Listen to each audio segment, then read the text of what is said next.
നാമത്തിന് മഹത്വമുണ്ടാകട്ടെ. എൻ്റെ പേര് ഷെറിൻ കുരുവിള. ഞാൻ ട്രിവാൻഡ്രത്തു നിന്നാണ് വരുന്നത്. ആദ്യമായിട്ട് അമ്മ ജീവനോടെ പ്രത്യക്ഷപ്പെട്ട ഈ അൾത്താരയുടെ മുമ്പിൽ വന്ന് സാക്ഷ്യം പറയാൻ സാധിച്ചതിനെ ഓർത്ത് ഒത്തിരി നന്ദി പറയുന്നു. ആദ്യമായിട്ട് എൻ്റെ കുഞ്ഞ് ഞാൻ ഉടമ്പടി എടുക്കുന്ന സമയത്ത് 3 വയസ്സുണ്ടായിരുന്നു. അപ്പോൾ കുഞ്ഞിന് 3 വയസ്സ് വരെ അവൻ സംസാരിക്കത്തില്ലായിരുന്നു. ജസ്റ്റ് അമ്മ പപ്പ എന്ന് മാത്രമേ പറയത്തുള്ളായിരുന്നു. മറ്റു കുഞ്ഞുങ്ങളെ പോലെ വേറെ വാക്കുകളോ ഒന്നും സംസാരിക്കത്തില്ല. അങ്ങനെ ഞങ്ങൾ പീഡിയാട്രിഷ്യൻ എടുത്ത് കൊണ്ടുപോയി. അപ്പം ഡോക്ടർ പറഞ്ഞു ഇവനെ സ്പീച്ച് തെറാപ്പിക്ക് കൊണ്ടുപോകണം, അല്ലെങ്കിൽ ഒത്തിരി ഡിലേ ആയി പോകുമെന്ന് പറഞ്ഞു. അപ്പം എല്ലാ കുഞ്ഞുങ്ങളും ആ പ്രായത്തിൽ നഴ്സറി പോകുമായിരുന്നു. പക്ഷേ കുഞ്ഞ് സംസാരിക്കാത്ത കാരണം ഞങ്ങൾ വിടുന്നില്ലായിരുന്നു അവനെ. അങ്ങനെ ഉടമ്പടിയുടെ നേർച്ച വസ്തുക്കളായ ഉപ്പും തൈലവും ഒക്കെ കുഞ്ഞിന് എന്നും കൊടുക്കുമായിരുന്നു. അങ്ങനെ എന്നും വിശ്വാസ പ്രമാണം ചൊല്ലി കുഞ്ഞിനെ പ്രാർത്ഥിക്കുമായിരുന്നു. അതിൻ്റെ ഫലമായിട്ട് കുഞ്ഞിപ്പോൾ നന്നായിട്ട് സംസാരിക്കും. ഇപ്പോൾ LKG പഠിക്കുന്നു. മറ്റു കുഞ്ഞുങ്ങളെ പോലെ ഒരു കുഴപ്പവുമില്ല, നന്നായിട്ട് സംസാരിക്കാൻ തുടങ്ങി. അതുപോലെ തന്നെ ഇവന് ചെവിയുടെ പുറകിൽ ഒരു ഞൊണൽ പോലെ ആദ്യം ഇങ്ങനെ കണ്ടു. അതങ്ങനെ ഓരോ ദിവസം കൂടുന്തോറും ഇങ്ങനെ സ്പ്രെഡ് ആയിക്കൊണ്ടിരുന്നു. ചെവിയുടെ പുറകിൽ തന്നെ വലുതായിക്കൊണ്ടിരുന്നു. അപ്പം ഞാനൊരു നേഴ്സാണ്. അപ്പം ഞാൻ വർക്ക് ചെയ്യുന്ന ഹോസ്പിറ്റലിൽ തന്നെ ട്രിവാൻഡ്രത്ത് കൊണ്ട് കാണിച്ചു. അപ്പം ഡെർമറ്റോളജിസ്റ്റ് പറഞ്ഞു ഇതിൻ്റെ ഒരു സ്വാബ് വിടാമെന്ന് പറഞ്ഞു. അങ്ങനെ സ്വാബ് വിട്ടപ്പോൾ റിപ്പോർട്ട് വന്നപ്പോൾ കുഞ്ഞിന് സോറിയാസിസ് ആണെന്ന് പറഞ്ഞു. അപ്പം എല്ലാവർക്കും അറിയാനുള്ളത് ഇൻക്യൂറബിളാണ്. അപ്പം അതിന് സ്റ്റിറോയിഡും ലോഷനൊക്കെ അല്ലാതെ പ്രത്യേകിച്ച് മെഡിസിനൊന്നുമില്ല. പിന്നെ ഇത് ശരീരത്തിലേക്ക് സ്പ്രെഡ് ആവാതിരിക്കാനും ചൊറിച്ചിൽ കുറയാനുമുള്ള മരുന്ന് തരാമെന്ന് പറഞ്ഞു. പക്ഷേ ഞാനത് മരുന്ന് കുടിക്കും. കുഞ്ഞ് ഭയങ്കര ഉറക്കമായതുകൊണ്ട് ഞാൻ ആ മരുന്ന് സത്യത്തിൽ കൊടുത്തില്ല. അതിന് പകരം ഞാൻ എന്നും കുഞ്ഞിനെ ചെവിയുടെ പുറകിൽ തൈലം പുരട്ടി വിശ്വാസ പ്രമാണം ചൊല്ലി പ്രാർത്ഥിക്കുമായിരുന്നു. അതുപോലെ അച്ഛൻ്റെ യൂട്യൂബിലെ ധ്യാനങ്ങൾ ഒരു ദിവസം പോലും മുടങ്ങാതെ കാണുമായിരുന്നു. കണ്ടത് വീണ്ടും കാണുമായിരുന്നു. എന്നിട്ട് നിയോഗ പ്രാർത്ഥന സമയത്ത് എൻ്റെ കുഞ്ഞിനെ സമർപ്പിച്ച് ഞാൻ പ്രാർത്ഥിക്കുമായിരുന്നു. അങ്ങനെ 7 ദിവസം പ്രാർത്ഥിച്ചു. തുടർച്ചയായി 8ാമത്തെ ദിവസം എൻ്റെ കുഞ്ഞിന് ആക്ച്വലി ഞങ്ങൾ എന്നും നോക്കും. രാവിലെ പ്രത്യക്ഷ പ്രാർത്ഥനയെല്ലാം കഴിഞ്ഞ് കുഞ്ഞ് എഴുന്നേറ്റ് വരുമ്പോൾ നോക്കും എൻ്റെ ചെവിയിൽ കുറവുണ്ടോയെന്ന്. പക്ഷേ 7 ദിവസം കുറഞ്ഞില്ല. 8ാമത്തെ ദിവസം ഞാൻ മറന്നുപോയി. അന്ന് ഉച്ചയൊക്കെ ആയപ്പോഴാണ് ഞാൻ പ്രാർത്ഥനയെല്ലാം കഴിഞ്ഞ് കുഞ്ഞിൻ്റെ ചെവിയിൽ നോക്കിയപ്പം കാണാനില്ല പുറകിൽ. ഞാനോർത്തിൻ്റെ ചെവി മാറിപ്പോയതാണ്. അപ്പുറത്തെ സൈഡ് നോക്കി അവിടെയില്ല. 2 സൈഡിലും ഒരു പാട് പോലും ഇല്ലാതെ അമ്മ മാതാവ് എൻ്റെ കുഞ്ഞിൻ്റെ രോഗം എടുത്തു മാറ്റി. ഞങ്ങളങ്ങനെ ഡോക്ടറെ കാണിച്ചപ്പോൾ ഡോക്ടർ ഭയങ്കര അത്ഭുതമായി പോയി. കാരണം സോറിയാസ് എന്ന് പറഞ്ഞ ഡോക്ടർ തന്നെ ഇതെവിടെ പോയി എന്ന് പോലെ അതിശയിച്ചു പോയി. അതുപോലെ തന്നെ ഞാൻ 2022 ഇവിടെ ആദ്യമായിട്ട് ഉടമ്പടി എടുത്തത്.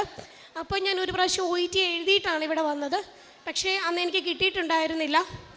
ഈ ഉടമ്പടി എടുത്തതിന് ശേഷം ഞാൻ OET അറ്റംപ്റ്റ് ചെയ്തു. അപ്പം ഞാൻ എപ്പോഴും ഇങ്ങനെ കേൾക്കും മാതാവിൻ്റെ സാക്ഷ്യത്തിൽ എല്ലാവരും ഇങ്ങനെ സ്പീക്കിങ്ങിന് മാതാവ് കൂടെ വരുന്നു എന്നൊക്കെ. അപ്പം ഞാനും ഇങ്ങനെ അമ്മയോട് പ്രാർത്ഥിക്കും, അമ്മ എൻ്റെ സ്പീക്കിങ്ങിന് കൂടെ വരണം. അപ്പം ഞാൻ ഫസ്റ്റ് റോൾ പ്ലേക്ക് കയറി. അപ്പം ഇൻ്റർലൊക്യൂട്ടറിൻ്റെ പേര് ആക്ച്വലി ഒരു ലക്ഷ്മി എന്നതായിരുന്നു. അപ്പം പേഷ്യൻ്റെ പേര് ചോദിച്ചപ്പം എന്നോട് മേരി എന്ന് പറഞ്ഞു. അടുത്ത നെക്സ്റ്റ് കാർഡിന് അവർ മരിയ എന്ന് പറഞ്ഞു. അപ്പോഴേ എനിക്കറിയാമായിരുന്നു അമ്മ എൻ്റെ കൂടെ ഉണ്ട്, ഇതിന് ഞാൻ ജയിച്ചതാണ്. അപ്പോൾ എൻ്റെ ഹസ്ബൻഡ് പുറത്ത് ഇപ്പോണ്ടായിരുന്നു. ഞാൻ ഇറങ്ങി വന്ന ഉടനെ ഞാൻ പറഞ്ഞു ഈ എക്സാമിന് ഞാൻ ജയിച്ചു. അപ്പം ചോദിച്ചാൽ അതന്നെ. ഞാൻ പറഞ്ഞ അമ്മയാണ് എൻ്റെ ഇൻ്റർലൊക്യൂട്ടർ, അതുകൊണ്ട് ഞാൻ ജയിച്ചെന്ന് പറഞ്ഞു. അതുപോലെ തന്നെയായിരുന്നു എൻ്റെ എല്ലാ മൊഡ്യൂളിലും അമ്മ മാതാവ് കൂടെ വന്ന് എഴുതിപ്പിച്ചു. അങ്ങനെ ഞാൻ OET പാസ്സായി. ഈ 2024 ഏപ്രിൽ 3 ഞാൻ ന്യൂസിലാൻഡിന് പോയി. ആക്ച്വലി ഞാൻ യോഗം വെച്ചത് UK പോകണമെന്നാണ്. പക്ഷേ അമ്മയുടെ തമ്പുരാൻ്റെ ആഗ്രഹം അതിലേറെയായിരുന്നു. കാരണം UK ആ സമയത്ത് ക്രൈസിസ് വന്നു, സ്റ്റാഫിനെ എടുക്കാതെയായി, ഇൻ്റർവ്യൂസ് വരാതെയായി. അതുകൊണ്ടാണോ എന്തോ എനിക്ക് അപ്പം ന്യൂസിലാൻഡിൽ പോകാമെന്നൊരു ഇഷ്ടം തോന്നി. അങ്ങനെ ഞാൻ ന്യൂസിലാൻഡ് പ്രോസസ്സ് ആരംഭിച്ചു. ഏപ്രിൽ 3 ഞാൻ ന്യൂസിലാൻഡിൽ ചെന്നു. അവിടെ ചെന്ന ക്യാപ്പ് ഞാൻ പാസ്സായി. 1 മാസത്തിനുള്ളിൽ എനിക്ക് ഓസ്ട്രേലിയയുടെ രജിസ്ട്രേഷനും കിട്ടി. ഈ സമയത്ത് ന്യൂസിലാൻഡിൽ ഇപ്പം നഴ്സസിന് ഭയങ്കര ക്രൈസിസാണ്. ജോലി കിട്ടാതെ എല്ലാവരും ഈ രജിസ്ട്രേഷൻ മേടിച്ചിട്ട് തിരിച്ചു വരുവാണ്. അപ്പം ഞാനും ഒത്തിരി സങ്കടപ്പെട്ടു, മാതാവ് ഇത്രയും രൂപ മുടക്കി പോയി, അപ്പോൾ ജോലിയില്ലാതെ ഇനി തിരിച്ചു വരേണ്ട വരുമോ എന്ന്. പക്ഷേ ഞാനൊരു അമ്മയോട് പറഞ്ഞായിരുന്നു ഇവിടുന്ന് പോകുന്നതിന് മുമ്പേ എനിക്ക് ഒക്ടോബറിന് മുമ്പേ എനിക്കൊരു ജോലി തരണമെന്ന്. കാരണം അമ്മയുടെ കൊന്തമാസം തീരുന്നതിന് മുമ്പ് എനിക്ക് ജോലി തരണമെന്ന്. കഴിഞ്ഞ പ്രാവശ്യത്തെ ജപമാല റാലി എനിക്ക് പങ്കെടുക്കാൻ പറ്റിയില്ല. പക്ഷേ ഈ പ്രാവശ്യത്തെ ജപമാല റാലിയിൽ എനിക്ക് പങ്കെടുക്കണമെന്ന് ഞാൻ പ്രാർത്ഥിച്ചായിരുന്നു. പക്ഷേ ഞാൻ ന്യൂസിലാൻഡിലായതുകൊണ്ട് ഞാൻ ഇവിടെ വരുമോ ഒന്നും എനിക്കറിയത്തില്ലായിരുന്നു. പക്ഷേ ജൂലൈയിൽ ഓസ്ട്രേലിയ രജിസ്ട്രേഷൻ കിട്ടി. ഓഗസ്റ്റിൽ ഓസ്ട്രേലിയയിൽ നിന്ന് ഡയറക്റ്റ് ഒരു ഇൻ്റർവ്യൂ വന്നു. അതിൽ 650ഓളം പേരുണ്ടായിരുന്നു ഇൻ്റർവ്യൂവിന്. പക്ഷേ അവർക്ക് 50 പേരെ മതിയായിരുന്നു. ഞാൻ അമ്മയുടെ 50ാമത്തെ ഒരാളായിട്ട് അമ്മേനെ തിരഞ്ഞെടുത്തു. അങ്ങനെ എനിക്ക് ഇൻ്റർവ്യൂ പാസ്സായി. എനിക്ക് കഴിഞ്ഞ 23-ാം തീയതി ഞാനിപ്പം പറഞ്ഞു ജപമാല റാലിക്ക് പോകുന്നതിന് മുമ്പേ എനിക്ക് വിസ അപ്രൂവ് ആവണേന്ന്. അതുപോലെ തന്നെ 23-ാം തീയതി രാവിലെ വെളുപ്പിനെ 3 മണിക്ക് എനിക്ക് വിസ അപ്രൂവ് ആയി വന്നു. ഞാൻ നെക്സ്റ്റ് മന്ത് നവംബർ 1 ഓസ്ട്രേലിയയിലേക്ക് പോവുകയാണ്. അമ്മ തന്നെ എല്ലാ അനുഗ്രഹങ്ങൾക്കും ഒത്തിരി നന്ദിയുണ്ട്. അതുപോലെ തന്നെ വേറൊരെണ്ണം, ഞാൻ ഉടമ്പടിയിലായിരിക്കുമ്പം തന്നെ ഒരു ദിവസം മുള്ള് എൻ്റെ തൊണ്ടയിൽ പോയി. അങ്ങനെ ഞാൻ ഭയങ്കര വേദനയും വിഷമവുമായിരുന്നു. വീട്ടിൽ വെച്ച് കുറേ നോക്കിയിട്ടൊന്നും പോകുന്നില്ല. അങ്ങനെ ഞാൻ കിംസിൽ ട്രിവാൻഡ്രത്ത് കൊണ്ടുപോയി. അപ്പോൾ അവർ പറഞ്ഞു എൻഡോസ്കോപ്പി ചെയ്യണം എന്ന് പറഞ്ഞു. അങ്ങനെ എൻഡോസ്കോപ്പി ചെയ്തു. അപ്പോൾ എൻഡോസ്കോപ്പി ചെയ്തപ്പോൾ അവർ പറഞ്ഞു എന്നെ കാണാൻ പറ്റണില്ല, അങ്ങ് ഉള്ളിലേക്കാണ്, അപ്പോൾ CT എടുക്കണമെന്ന് പറഞ്ഞു. അപ്പം അന്ന് രാത്രിയിലായിരുന്നു, ഒരു സാറ്റർഡേ സന്ധ്യയ്ക്കായിരുന്നു.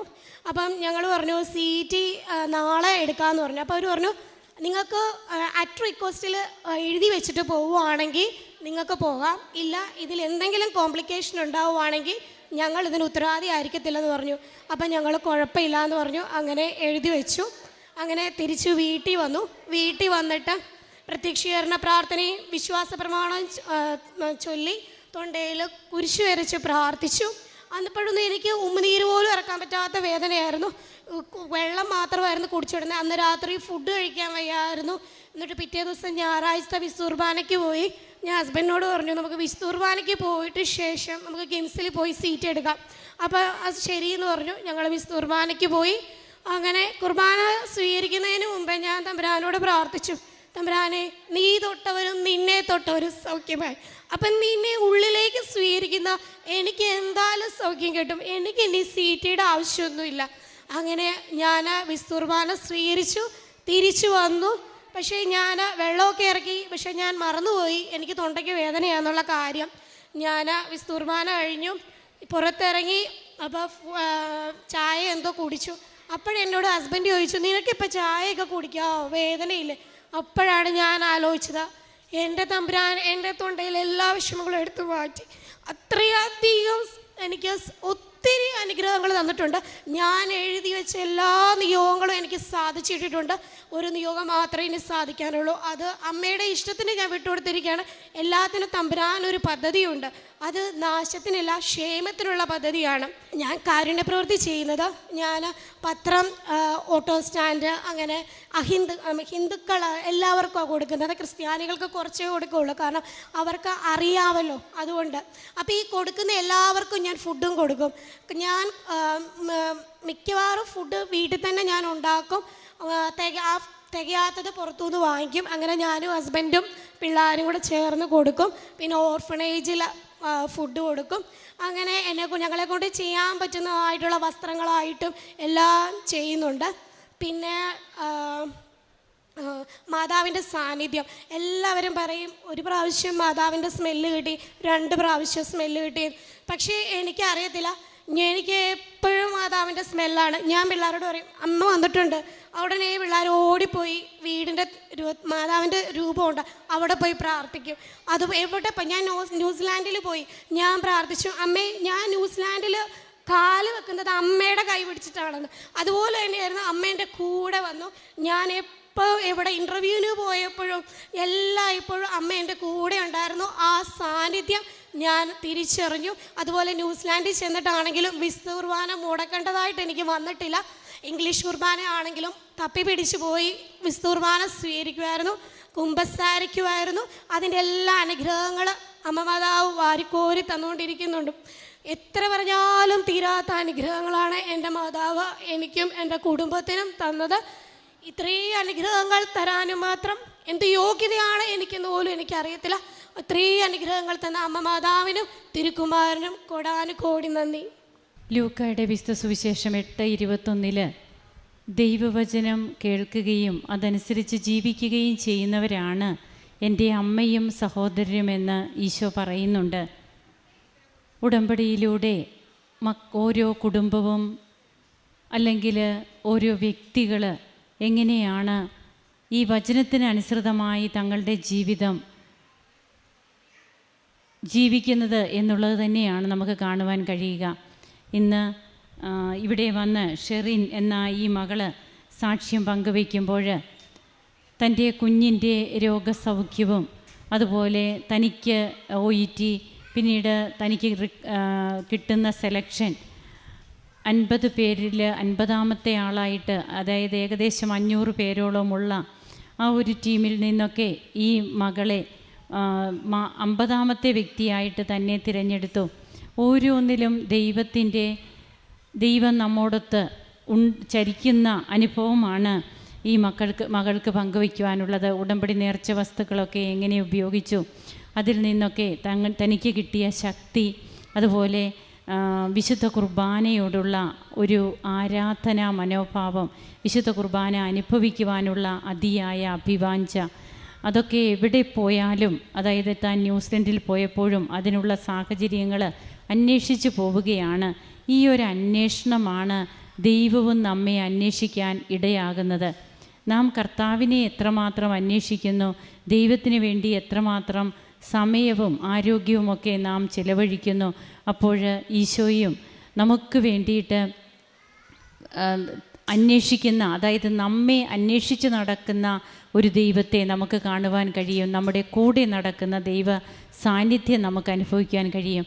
പരിശുദ്ധ അമ്മയുടെ സാന്നിധ്യമൊക്കെ തനിക്ക് അനുഭവപ്പെട്ടു. സുഗന്ധാഭിഷേകമുണ്ടാകുന്നു. അങ്ങനെ തൻ്റെ മക്കളും കുടുംബം ഒന്നിച്ച് എങ്ങനെയാണ് കാരുണ്യ പ്രവർത്തികൾ ചെയ്യുക, പൊതിച്ചോറൊക്കെ സ്വയം ഉണ്ടാക്കി കൊടുക്കുവാനുള്ള ഒരു മനസ്സ്, അതായത് വിശക്കുന്നവരെ അന്വേഷിച്ച് കണ്ടുപിടിച്ച് കൊടുക്കുവാൻ, അതൊന്നും അത്ര എളുപ്പമല്ല. പറയുമ്പോൾ നമുക്ക് അല്ലെങ്കിൽ കേൾക്കുമ്പോൾ അത് ഈസിയാണെന്ന് തോന്നിയാലും ഒരു പൊതി ചോറും കൊണ്ട് നാം പുറത്തിറങ്ങുമ്പോഴേ അറിയാൻ പറ്റുകയുള്ളൂ. ചിലപ്പോൾ അങ്ങനെയുള്ള വ്യക്തികളെ നാം അന്വേഷിച്ച് കണ്ടുപിടിക്കണം. അതായത് അതൊക്കെയാണ് നാം വിശേഷവിധിയായിട്ട് ചെയ്യുന്ന കാര്യങ്ങൾ. വിശപ്പ് എന്താണെന്ന് അറിഞ്ഞ മനുഷ്യർക്ക് മറ്റുള്ളവരുടെ വിശപ്പ് മനസ്സിലാക്കാൻ സാധിക്കും. അങ്ങനെ ഇന്ന് കാരുണ്യ പ്രവർത്തനങ്ങളിലൂടെ ലോകമെമ്പാടും ഈശോ പ്രഘോഷിക്കപ്പെടുകയാണ്. ഈ ലോകത്തിൽ ക്രിസ്തുവിനെ കാണിച്ചു കൊടുത്ത പരിശുദ്ധ അമ്മയുടെ മാധ്യസ്ഥ ശക്തി ഇന്ന് കൂടുതൽ കൂടുതൽ അനുഭവിക്കുകയാണ് ദൈവമക്കൾ. അങ്ങനെ ആരെന്നില്ലാതെ തന്നെ വിളിച്ചപേക്ഷിക്കുന്നവരുടെ അടുത്തേക്ക് ഓടിയെത്തുന്ന അമ്മയെയും ഈശോയെയും ഒക്കെയാണ് നമുക്ക് ഉടമ്പടി അനുഭവ സാക്ഷ്യങ്ങളിലൂടെ കാണുവാൻ കഴിയുക. കരങ്ങളടിച്ച് നമുക്ക് ഈശോയ്ക്കും അമ്മയ്ക്കും നന്ദി പറയാം. ഈശോയെ നന്ദി, ഈശോയെ സ്തുതി, ഈശോയെ ആരാധന. അത്യപൂർവ ദൈവാനുഭവങ്ങൾ ഇനി നിങ്ങൾക്കും സ്വന്തം. ഈ യൂട്യൂബ് ചാനൽ ഇതുവരെ സബ്സ്ക്രൈബ് ചെയ്തിട്ടില്ലെങ്കിൽ ഇപ്പോൾ തന്നെ സബ്സ്ക്രൈബ് ചെയ്യുക. ഈ വീഡിയോ ഇപ്പോൾ തന്നെ നിങ്ങളുടെ സുഹൃത്തുക്കൾക്ക് ഷെയർ ചെയ്തുകൊണ്ട് കർത്താവിൻ്റെ പ്രേക്ഷിതരാകുക.